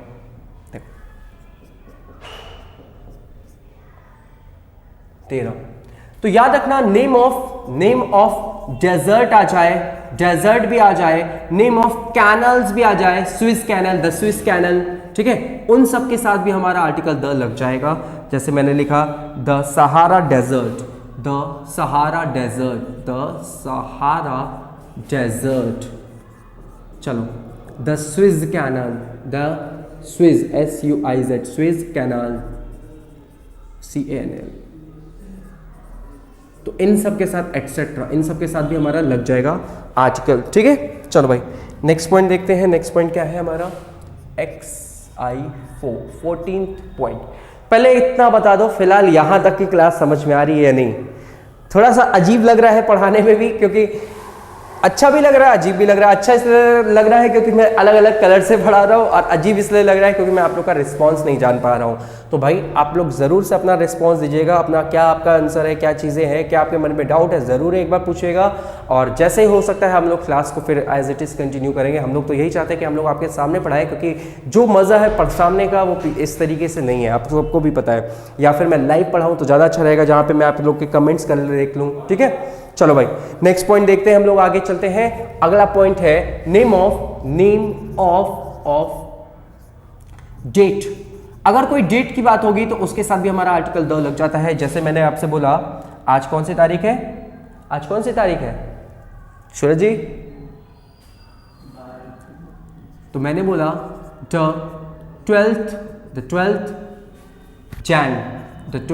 जैन, ये हो गया, इनके साथ लगेगा। ठीक है, लेकिन अगला पॉइंट कि अगर नेम ऑफ क्या हो जाए, आपका डे हो जाए, संडे मंडे, मंथ हो जाए, तो याद रखिएगा आपका ईयर हो जाए, तो इन सब के साथ आर्टिकल द नहीं लगता, इन सब के साथ आर्टिकल द नहीं लगता। ये बात याद रखना। आप कभी भी नहीं बोलोगे the Monday, I will return you the Monday, ऐसा नहीं बोलोगे। ठीक है, DAY मंडे। और क्या मंथ, MONTH। ठीक है, मंडे। आपका क्या है जनवरी, तो भाई द जनवरी नहीं बोलोगे, द जनवरी नहीं बोलोगे। चलो, तो ये सब आपको काटना पड़ेगा। चलो ठीक है, चलो नेक्स्ट पॉइंट देखो, 16वां पॉइंट। हम लोग ने कितने पॉइंट्स कर दिए भाई, ऐसे छोटे मोटे ना तमाम पॉइंट्स हैं आपके आर्टिकल्स में। हर पॉइंट्स को कवर करना पॉसिबल भी नहीं होता, मैं सच्चाई बता देता हूँ। यहाँ पे पॉसिबल इसलिए है क्योंकि भाई देखो आपके मन में कोई डाउट नहीं, इसलिए मैं जल्दी जो जो मेरे पॉइंट्स मेरे मन में आ रहा है, मेरे दिमाग में आ रहा है, मैं उन सारे पॉइंट्स को आपके सामने रख दे रहा हूँ, है ना। चलो अगला पॉइंट क्या होगा, देखो भाई अगला पॉइंट हम लोग थोड़ा सा रैंक के बारे में देख लेते हैं, और कोशिश यही करें कि अगले पेज पे करें। चलो आइए देख लेते हैं name of rank. Name of rank, किसी के रैंक की बात हो या किसी के पोस्ट की बात हो, उसके साथ क्या आर्टिकल लगता है, तो इसी चीज को समझ लेना भाई। देखो ये क्वेश्चंस बहुत अच्छे आते हैं यहाँ पे। देखो एक बात मैं आपको बता देता हूँ, इसके अंदर भी सब पॉइंट्स हम लोग बता देते हैं। पहला देखो, अगर मान लो किसी का नेम ऑफ रैंक, ये मान लो कोई रैंक है, कोई रैंक आ जाए या फिर कोई पोस्ट आ जाए, ठीक है, बट उस रैंक और उस पोस्ट के बाद पोस्ट का कोई होल्डर यानी किसी का नाम, ठीक है, नाम। अब देखो यही डिसाइड करता है कि आर्टिकल रहेगा कि नहीं रहेगा। ये बात देख लो मेरी। देखो मैंने आपसे ये बोला कि अगर ये और ये है तो ये नहीं, ये है तो ये नहीं। बस यही चीज याद रखिएगा। अगर किसी रैंक के साथ या पोस्ट के साथ उसका जो होल्डर है वो मौजूद है तो आर्टिकल द नहीं लगेगा, लेकिन किसी रैंक या पोस्ट के साथ अगर ये नाम नहीं मौजूद है, वो होल्डर मौजूद नहीं है, तो आपका आर्टिकल द लग जाएगा। फॉर एन एग्जाम्पल देखो, अब मैं जल्दी से एग्जाम्पल दिखा रहा हूं। मार्कर दिख रहा है ना, बिल्कुल दिख रहा है सर। चलिए अब देखो मैं लिख रहा हूं एग्जाम्पल। मैंने लिखा prime minister Modi has come to visit, has come to visit Varanasi, Varanasi. चलो अगला सेंटेंस देखो, अगला सेंटेंस मैंने क्या लिखा, मैंने लिखा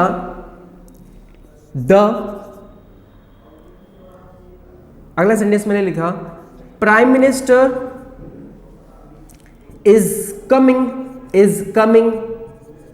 टू विजिट वाराणसी। ठीक है, देखो दो सेंटेंसेस मैंने लिखा, अब इन दोनों सेंटेंस को समझिए। यहां पे प्राइम मिनिस्टर भी लिखा और मोदी जी का नाम भी लिखा, तो ये भैया रैंक तो लिखा, रैंक के साथ साथ उस रैंक का होल्डर भी लिख दिया, और होल्डर भी लिख दिया तो फिर मुझे आर्टिकल द की जरूरत नहीं है, इसलिए मैंने काट दिया। आप सीधे बोलो PM Modi has come to visit Varanasi. ठीक है, लेकिन मैंने अगले सेंटेंस में खाली रैंक लिखा है, पीएम लिखा है, खाली रैंक लिखा है या खाली पोस्ट लिखा है, उसके बाद उसका होल्डर नहीं लिखा, तो अब की बार इसको डेफिनेट करने के लिए मुझे यहां पे क्या लगाना पड़ेगा, आर्टिकल द लगाना पड़ेगा, तो अब हो जाएगा the PM is coming to visit Varanasi. समझ में आया?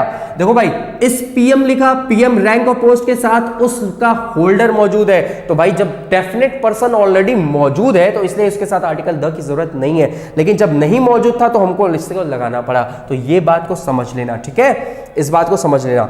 अगला क्वेश्चन देखो यहां से क्या बनता है, बहुत बेहतरीन सवाल बनता है। यहां से सवाल ये बनता है, बी पॉइंट में इसको बता देता हूं, बी पॉइंट देखो, बी पॉइंट में हमको क्या समझना है, क्या सीखना है, देखो याद रखिएगा। मैंने द भी लिखा, या द छोड़ो, हम कुछ वर्ब्स के बारे में देख लेते हैं जो वर्ब्स हमारे आते हैं, जैसे appoint, APPOINT, appointed, selected.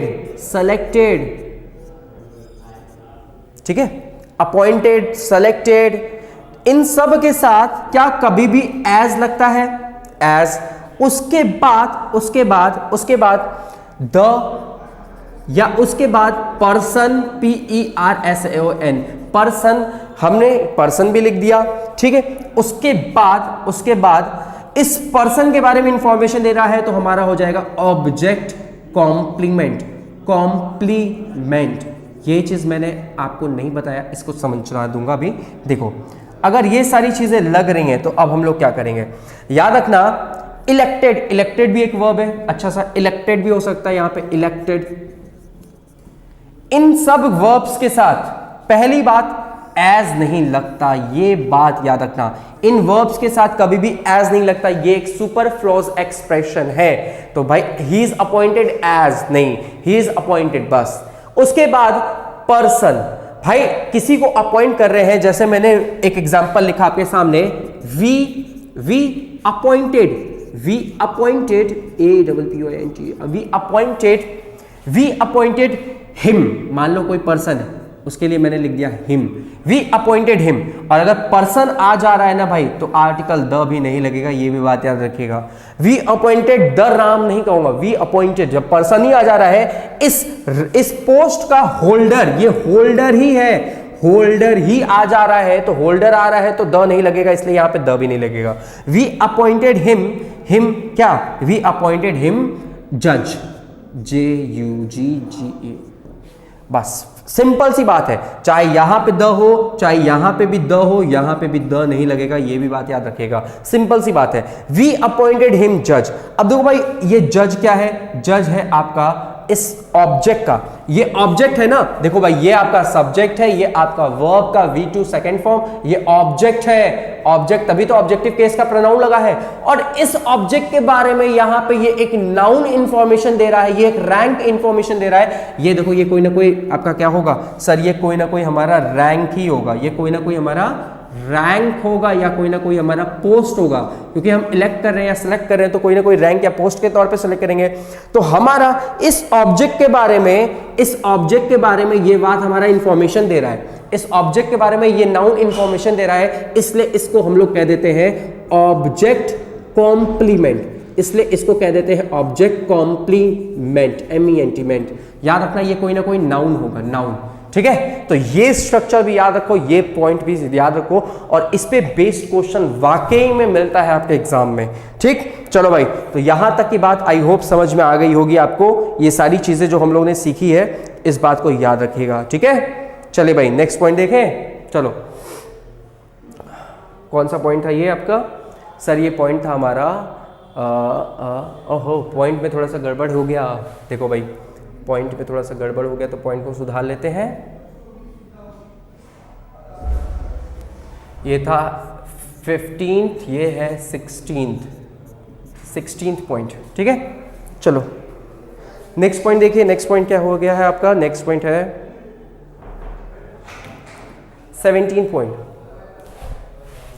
17th और XVI 17th पॉइंट। अब 17th पॉइंट क्या है सर हमारा, 17th पॉइंट को हमको समझना है भाई। एक वर्ब होता है गो, इस वर्ब से रिलेटेड मैं पॉइंट आपको समझाने वाला हूं, बहुत अच्छी बात, ठीक है। जैसे मैंने कहा I am going to the school, या फिर कोई अलग चीज, ठीक है।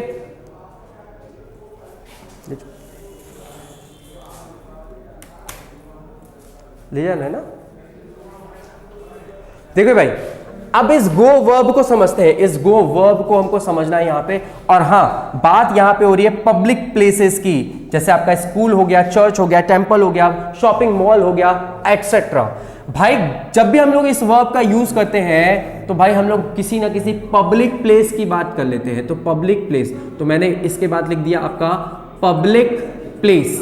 तो याद रखना पब्लिक प्लेस में क्या क्या आ सकता है सर, आपका स्कूल भी आ सकता है, आपका कोचिंग इंस्टीट्यूट भी आ सकता है, आपका टेंपल आ सकता है, आपका बस स्टैंड आ सकता है, bus stand STAND stand, etcetera, बहुत सारी चीजें आ सकती हैं, ठीक है, याद रखिएगा। लेकिन अगर इस पब्लिक प्लेस का जो पर्पस है, इस पब्लिक प्लेस का जो पर्पस है वो पर्पस इस पब्लिक प्लेस का अगर जो पर्पस है वो पर्पस अगर जनरल सेंस में यूज हो रहा है, यानी कि जो इसका मेन मोटिव है, स्कूल किस लिए, पढ़ने के लिए, तो भाई टेंपल किस लिए, दर्शन करने के लिए, अगर आप उस पर्पस से काम कर रहे हो, अगर आपका पर्पस वही पर्पस है, जनरल पर्पस है, यानी कि जिस लिए ये बना है वही उसका वही पर्पस कर रहे हो, तो याद रखना जनरल पर्पस पे अगर यूज कर रहे हो तो इस पब्लिक प्लेस के पहले आपका कोई आर्टिकल नहीं लगेगा। आपका जनरल पर्पस से अगर यूज हो रहा है तो आपका इस पब्लिक प्लेस के पहले आपका अगर जनरल, रुको मैं इसको अलग से लिख दे रहा हूं, अगर जनरल तौर पे यूज हो रहा है तो पब्लिक प्लेस के, रुको पूरा ही फिर से लिख देता हूं। देखो जो आपकी पब्लिक प्लेसेस है PUBLIC, पब्लिक प्लेसेस है PLACES, जो पब्लिक प्लेसेस है जैसे कि स्कूल हो गया, टेंपल हो गया, चर्च हो गया, बस स्टैंड हो गया, रेलवे स्टेशन हो गया, एयरपोर्ट हो गया, मॉल हो गया, मॉल MALL मॉल, एटसेट्रा, ठीक है। अगर इस पब्लिक प्लेस का जो पर्पस है, अगर इस पब्लिक प्लेस का जो पर्पस है वो जनरल है, जनरल मतलब कि जिस लिए ये यूज हो रहा है उसका वही काम हो रहा है। अगर ये पढ़ाई के लिए है तो पढ़ने के लिए ही कोई जा रहा है, अगर ये दर्शन करने के लिए तो दर्शन करने के लिए ही कोई जा रहा है, अगर बस स्टैंड कहीं बाहर जाना है तो बाहर जाने के लिए ही बस स्टैंड पे हम जा रहे हैं, अगर एयरपोर्ट हमें कहीं से फ्लाइट पकड़नी है तो फ्लाइट पकड़ने के लिए ही हम एयरपोर्ट जा रहे हैं, मॉल अगर हम लोग को शॉपिंग करने जाना है तो शॉपिंग मॉल में जा रहे हैं, तो भाई वही पर्पस है हमारा। तो याद रखना जनरल पर्पस है तो हमारा जनरल पर्पस के लिए, अगर जनरल पर्पस है तो जनरल पर्पस के लिए हमारा कभी भी आर्टिकल द नहीं लगेगा अगर जनरल पर्पस है। बट अगर इस वर्ड्स का यानी इस पब्लिक प्लेस का यूज अगर अदर पर्पस से हो रहा है, और अगर अदर पर्पस से हो रहा है ना, तो भाई अदर पर्पस से हो रहा है तो आपको इसके पहले आर्टिकल द लगाना पड़ेगा, ये बात याद रखिएगा, ठीक है। अब एग्जाम्पल को समझिएगा, मैंने लिखा आपके सामने example, we are going going to the school, we are going to the school, हम लोग जा रहे हैं स्कूल, तो भाई वो लोग जा रहे हैं स्कूल, इसका मतलब क्या, वो लोग पढ़ने के लिए ही जाएंगे, और पढ़ने के लिए ही जाएंगे तो भैया याद रखना ये स्कूल का पर्पस क्या है, पढ़ना, तो पढ़ना ही सेम पर्पस है, जनरल पर्पस है, और जनरल पर्पस है तो जनरल पर्पस के लिए आर्टिकल द नहीं लगेगा। चलो भाई अगला एग्जाम्पल देखो, मैंने लिखा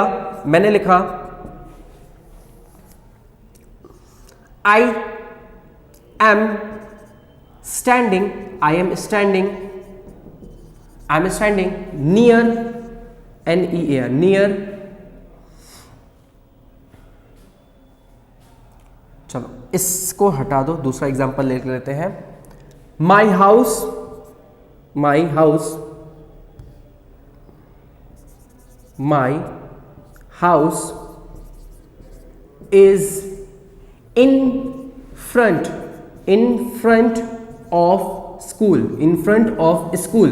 तो भाई ये देखो, अब स्कूल का मैंने जो जिक्र किया वो पढ़ने के पर्पज से जिक्र नहीं किया, मैं अपना लोकेशन बता रहा हूं। मेरा घर कहां है? मेरा घर स्कूल के सामने है। तो हमारा इन स्कूल के सामने है, तो हमको अब की बार ये स्कूल का हमारा जो पर्पज हुआ ना वो अदर पर्पज हुआ, इसका यूज हमारा अदर पर्पज के तौर पे हुआ।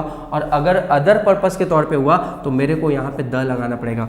तो मैं बोलूंगा my house is in front of the school, मेरा हाउस जो है वो अब स्कूल के ठीक सामने ही है। ठीक है, तो अब मेरे को यहाँ पे द लगाना पड़ेगा।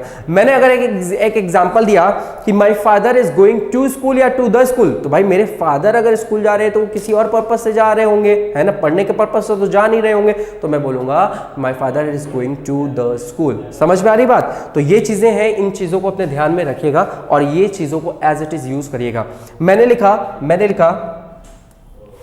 ही इज गोइंग या ही इज नहीं हटा, इज भी हटा देते हैं। He goes to the temple, he goes to the temple daily, DAILY, daily. और दूसरा एग्जांपल मैंने लिखा I am standing near the temple, I am standing near the temple. जरा इन दोनों बात को समझिएगा। अब यहां पे फिर से वही चीज हो गई, मैंने लिखा he goes to the temple daily. तो भाई टेम्पल वो डेली किस लिए जाता होगा? जाहिर सी बात है दर्शन करने जाता होगा, दर्शन करने जाता होगा। तो पर्पस इसका क्या है? जनरल है, और जनरल पर्पस है तो काट दो। लेकिन अगला सेंटेंस देखो, आई am standing near the temple, मैं टेम्पल के पास में खड़ा हूं। तो भाई टेम्पल के पास में खड़ा हूं तो मैं अपना लोकेशन शेयर कर रहा हूं, मैं अपना बता रहा हूं। तो टेम्पल मेरा पर्पस नहीं है, मेरा पर्पस है कि मैं यहां पे खड़ा हूं। ठीक है, तो आपको यहां पे द लगाना पड़ेगा, और जो बिल्कुल सही है। तो आई होप यहां तक की बात आपको पूरे अच्छे से पल्ले पड़ गई होगी, कहां लगेगा कहां नहीं लगेगा। इसके बाद हम लोग अब आगे बढ़ने वाले हैं। ठीक है, तो यहां तक की बात समझ में आ गई ना भाई? चलिए भाई आगे देखते हैं। अब देखो, ये हम लोग ने पॉइंट को डिस्कस कर लिया है। अब कुछ हम लोग इंपॉर्टेंट पॉइंट्स को डिस्कस कर लेते हैं। देखो भाई, किस नाउन के साथ लगेगा ये मैंने नाउन के टॉपिक में पूरा बता दिया। आर्टिकल्स कहां किस नाउन के साथ कैसे कैसे लगता है वो सब मैंने आप लोगों को पहले ही पढ़ा दिया है। ठीक है, तो उसको आप लोग वहां से एक बार रिवीजन कर लेना कि कहां पे लगता है किस नाउन के साथ। जैसे कि याद करो, मैंने प्रॉपर नाउन के साथ आपको बताया था कि प्रॉपर नाउन के साथ वैसे तो आर्टिकल नहीं लगता, लेकिन कब लगता है वो चीज मैंने आपको बताई हुई है। ठीक है सर, कब लगता है? तो देखो याद रखो, फिर से मैं आपको याद दिला देता हूं कि सर जो प्रॉपर नाउन है अगर वो कॉमन नाउन बन जाए तो उसके साथ आर्टिकल ए और एन लगता था। याद है मैंने बताया था, मैंने एक एग्जांपल भी दिया था, I met Rohit in the market. याद आया ना? बिल्कुल याद आया।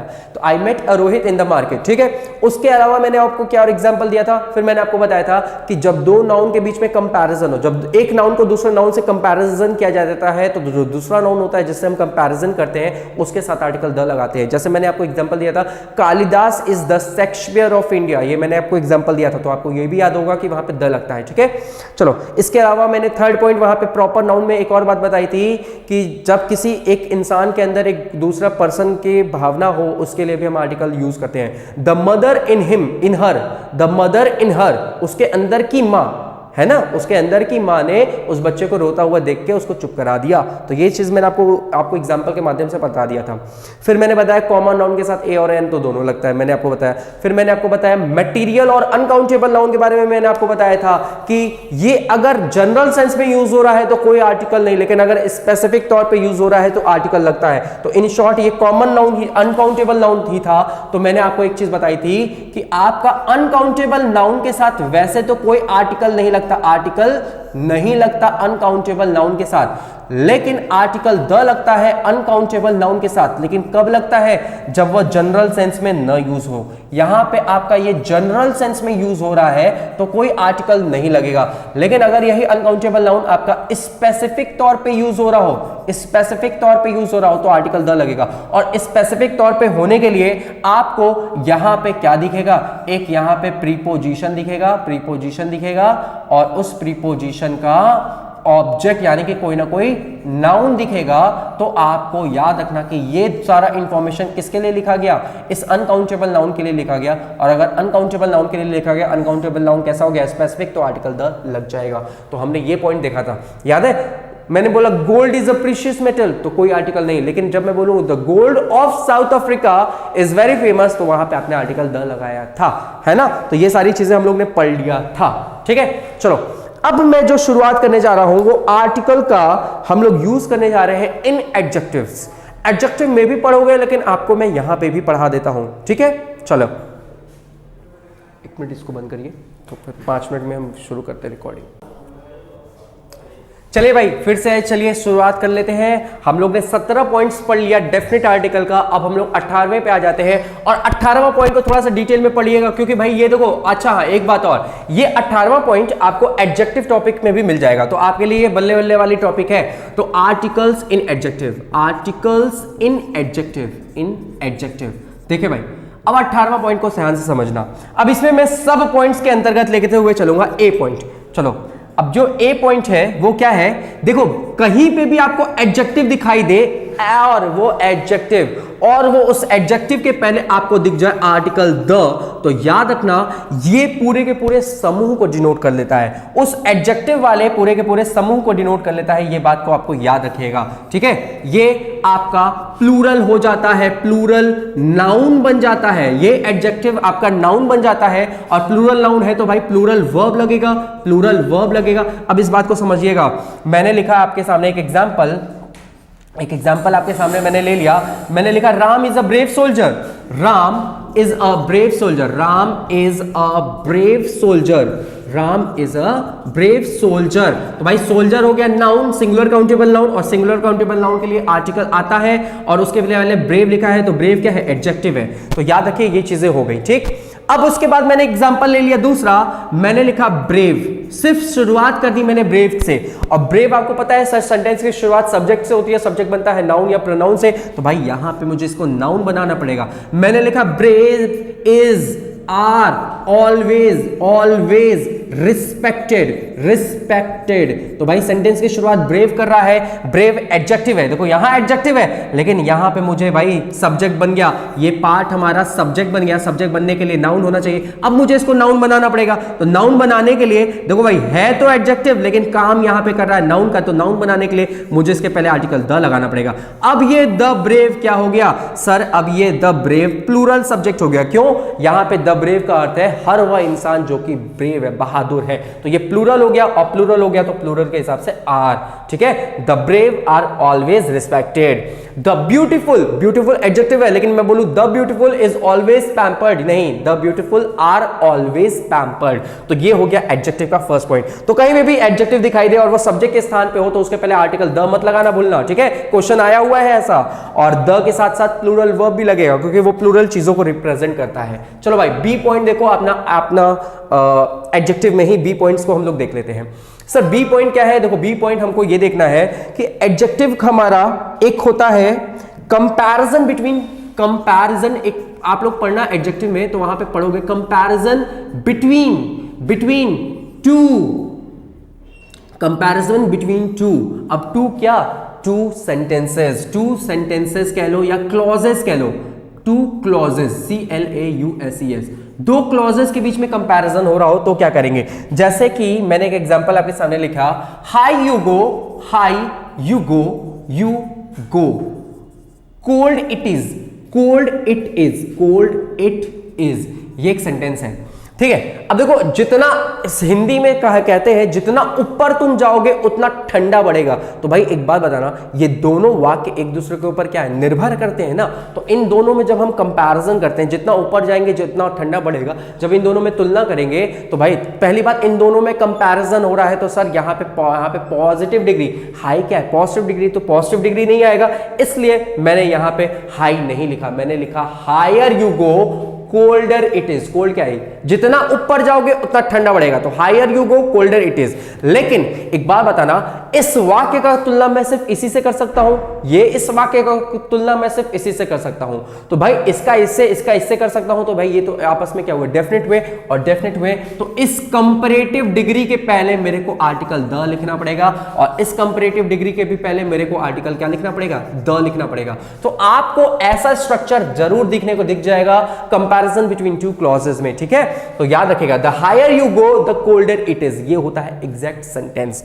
मैंने एक और एग्जांपल ले लिया, मैंने लिखा more you earn, more you earn, more you wanted to earn, more you wanted to earn, wanted to earn, to earn, ठीक है। अब इस सेंटेंस को समझना, जितना आप कमाते हो, जितना ज्यादा आप कमाते हो, मोर क्या होता है बच्चा, कंपैरेटिव डिग्री होता है, और यहां पे भी मोर क्या है, कंपैरेटिव डिग्री होता है। जितना ज्यादा तुम कमाते हो उतना ज्यादा तुम्हें कमाने की क्या है, इच्छा होती है, हर किसी की होती है, इसलिए यहां पे भी द, क्योंकि भाई इसका तुलना सिर्फ उससे करेंगे, उसका तुलना सिर्फ इससे करेंगे, ये दोनों आपस में क्या हुआ, डेफिनेट हुआ, और डेफिनेट हुआ तो आर्टिकल द दोनों जगह लगेगा। तो याद रखिएगा, ये स्ट्रक्चर कभी भी ऐसा दिखाई दे तो वहां पे दोनों जगह पे आपको आर्टिकल द दिखेगा। दूसरी चीज, क्वेश्चन कहां से बनता है, एडजेक्टिव में भी बन जाता है कि यहां पे पॉजिटिव डिग्री दे दे, तो पॉजिटिव डिग्री नहीं कंपैरेटिव डिग्री। तो आप लोग, कई लोग इसको रटने के तौर पे याद कर लेते हैं, द के साथ कंपैरेटिव डिग्री, फिर हो जाता है एक्शन नंबर वन, उसी के बाद द के बाद कंपैरेटिव डिग्री, द के बाद कंपैरेटिव डिग्री, फिर हो जाता है एक्शन नंबर 2। ये आप लोग को किसी ना किसी बुक में या कोई ना कोई जरूर आपको ये चीज बताएगा, ठीक है। ये स्ट्रक्चर मैंने आपको पहले ही लिखवा दिया, ठीक है। चलो नेक्स्ट पॉइंट देखते हैं हम लोग अपना, इसी में सी पॉइंट देख लेते हैं। अब देखो 2 पॉइंट मैंने आपको बता दिया, सी पॉइंट देखो, सी पॉइंट क्या है, सी पॉइंट होता है सर सिलेक्शन कह लो between two, selection between two. जब दो में से किसी एक का सिलेक्शन हो जाए, दो में से किसी एक को अच्छा बताया जाए, तो उसमें भी हम लोग यूज कर लेते हैं द, लेकिन किसके साथ, सिर्फ और सिर्फ कंपैरेटिव डिग्री के साथ। मैं रीजन के साथ बताऊंगा तुम्हें कब, कहां, कैसे। देखो भाई, मैंने एक एग्जांपल लिखा आपके सामने, मैंने लिखा she is the better, she is the better of the two girls, she is the better of the two girls, यानी कि उन दोनों लड़कियों में से शी मतलब वह है ज्यादा अच्छी, कहते हैं ना वह है ज्यादा अच्छी, तो भाई उन दोनों में से वह है ज्यादा अच्छी। अब इस सेंटेंस को समझ लो मेरे भाई, फिर से मैं इसका भी स्ट्रक्चर भी दिखा दूंगा आपको। देखो भाई, ऑफ द टू गर्ल्स, याद रखना ऑफ लगा होगा जरूर कहीं ना कहीं, और उसके पहले ये बेटर, गुड, बेटर क्या होता है बच्चा, कंपैरेटिव डिग्री, और कंपैरेटिव डिग्री के पहले आर्टिकल द। ये द क्यों लगा, क्योंकि ये द इस पर्सन को, इस शी को क्या कर रहा है, डेफिनिट कर रहा है, और इस शी को डेफिनिट कर रहा है, तो भाई डेफिनिट करने के लिए हमें आर्टिकल द की जरूरत पड़ेगी। तो ये चीजें दिख सकती हैं आपको, याद रखिएगा। जब दो में कंपैरिजन हो और दो में कंपैरिजन करके किसी एक को सेलेक्ट करते हैं, तो उस सिलेक्शन के साथ, उस कंपैरेटिव डिग्री के साथ, लोग याद करने के लिए तौर पे यही याद कर लो कि कभी भी ऑफ द टू दिखाई दे, ऑफ द टू दिखाई दे, टू के बाद डैश डैश डैश, आपको वहां पे द लगाना ही पड़ेगा, और द के बाद कंपैरेटिव डिग्री भी लगाना पड़ेगा। चलो भाई, ऐसा स्ट्रक्चर कुछ दिख जाएगा आपको। और कभी कभी ना sentence he of the two से शुरू हो जाता है, तो ये पार्ट हो सकता है इधर भी आ जाए, तो ये ऐसा भी सेंटेंस देख सकता है। तो हमने देखा सिलेक्शन बिटवीन टू, ये पॉइंट्स जरूर याद रखिएगा। तो हमने अभी भी यहाँ पे 3 पॉइंट्स को देख लिया, अपने एडजेक्टिव में कहां पे हम लोग यूज करते हैं अपना आर्टिकल्स, ठीक है।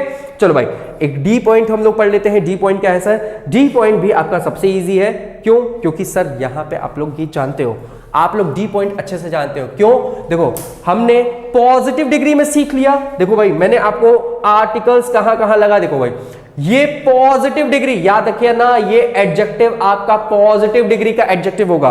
तो हमने आर्टिकल देखा पॉजिटिव डिग्री में, हमने आर्टिकल देखा कंपैरेटिव डिग्री में। अब क्या बचा सर, अब सुपरलेटिव डिग्री बचा। तो अब सुपरलेटिव डिग्री में देखेंगे, और आपको पता है कि सुपरलेटिव डिग्री में आर्टिकल्स हमेशा लगता है, ठीक है। तो हमारा फोर्थ पॉइंट है कि सुपरलेटिव डिग्री कहीं पे भी दिखाई दे उसके पहले आपको आर्टिकल द लगाना ही पड़ेगा। सर क्यों लगाना पड़ेगा? अरे भाई बात तो सुनो, एक बात बताओ, मैंने लिखा he is most talented, he is most talented boy, most talented TALENTED talented boy of our class. जरा एक बात बताना बच्चे, मैं पूरी क्लास में कंपैरिजन किया, उसके बाद मुझे पता चला कि ये जो ही है ये सबसे ज्यादा टैलेंटेड था।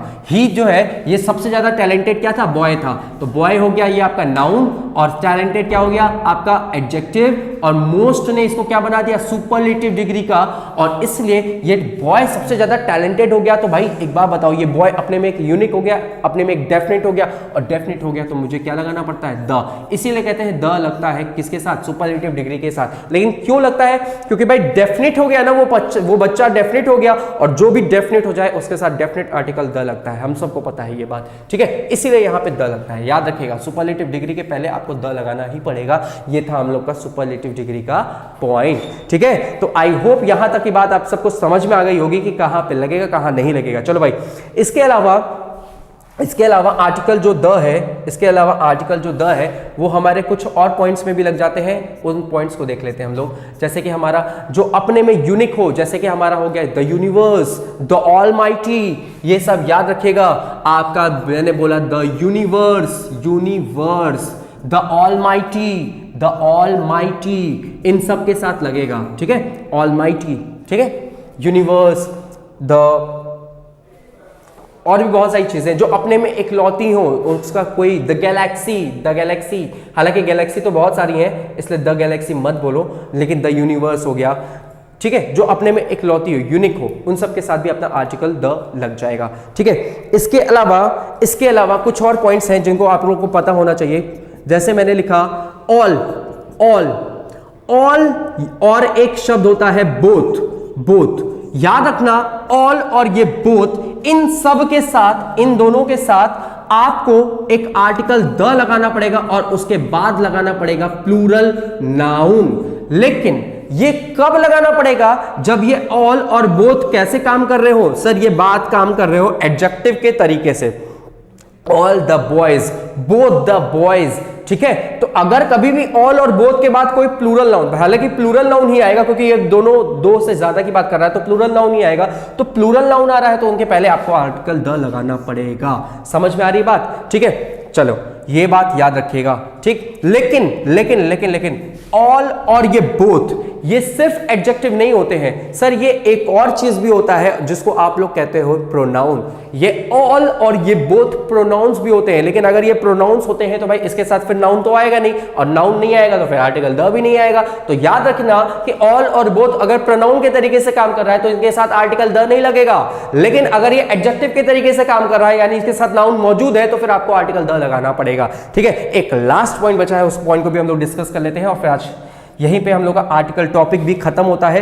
अगर कोई एक दो पॉइंट बचा होगा तो फिर वो मैं अगली क्लास में बता दूंगा आपको, कुछ क्वेश्चंस के साथ भी प्रैक्टिस भी करा दूंगा, लेकिन अभी यहां पे लास्ट पॉइंट रखते हैं। देखो भाई, एक शब्द होता है सेम, SAME, सेम, और एक शब्द होता है होल, WHOLE, होल। याद रखना सेम और होल, और याद ये रखना है कि इनके ठीक पहले, जैसे ऑल और बोथ के ठीक बाद आपको द लगाना है, लेकिन इनके ठीक पहले आपको लगाना पड़ेगा आर्टिकल द। यही बात बस आपको याद रखनी थी कि होल के और सेम के ठीक पहले आपको लगाना पड़ेगा आर्टिकल द, ठीक है। यहां पे इनके बाद लगाना पड़ेगा आर्टिकल द, लेकिन यहां पे इनके पहले लगाना पड़ेगा आर्टिकल द। जैसे मैंने बोला he is the same boy, he is the same boy, ठीक है, he is the same boy. तो याद रखिए इसके बाद आपका नाउन भी मिल सकता है, कुछ भी मिल सकता है, नाउन ही मान लो, नाउन मान लो, ठीक है, सिंगुलर भी प्लूरल भी कुछ भी हो जाए, लेकिन इनके बाद आपको लगाना पड़ेगा, ठीक है। I have seen the same boys, I have seen the same boys, मैंने उन सेम लड़कों को देखा। ठीक है, ये चीजें याद रखिएगा। तो आज यहीं तक हम लोग रखते हैं, यहां पे लगभग आपके भाई साहब मैंने 18-19 पॉइंट बढ़ाए इंडेफिनिट आर्टिकल और 20-21 पॉइंट मैंने पढ़ाए डेफिनेट आर्टिकल। तो डेफिनेट आर्टिकल लगभग कंप्लीट हो गया, आर्टिकल्स पूरा कंप्लीट हो गया। नेक्स्ट क्लास में हम लोग कुछ और टॉपिक शुरू करेंगे, ठीक है। चलो तो फिर बाय बाय।